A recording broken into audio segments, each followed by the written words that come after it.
It's time for Barrage the Farage. I never know what subjects I'm going to get, but here goes. Fraser asks me, should MPs donate their salary increase to helping Ukrainian refugees?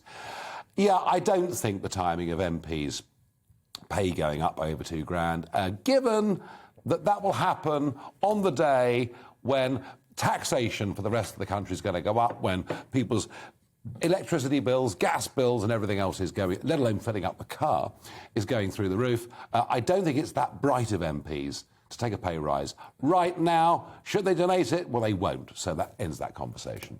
Alan asks, here we go. If Putin presses the nuclear button, how many countries in the world will escape the consequence of a nuclear war?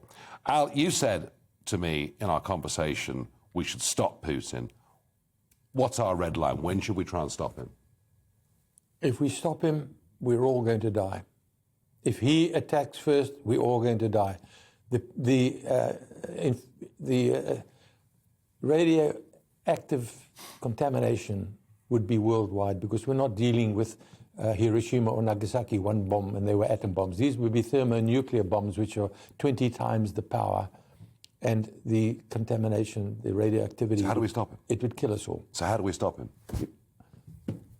Well, I could make a lot of money if I knew the answer to that one. No, it's a very honest answer too, and thank you. And it just shows you how serious this situation is.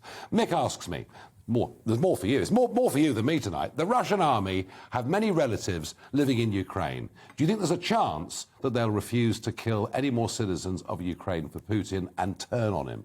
Morale in the Russian army, we did see a sort of small naval... It's bad. It's bad. And people didn't know that they were going to invade, and even his own generals didn't. His top command were surprised by some of the comments that he made at that press conference that showed on their faces. And I stick my neck out that the Russians are a clever nation.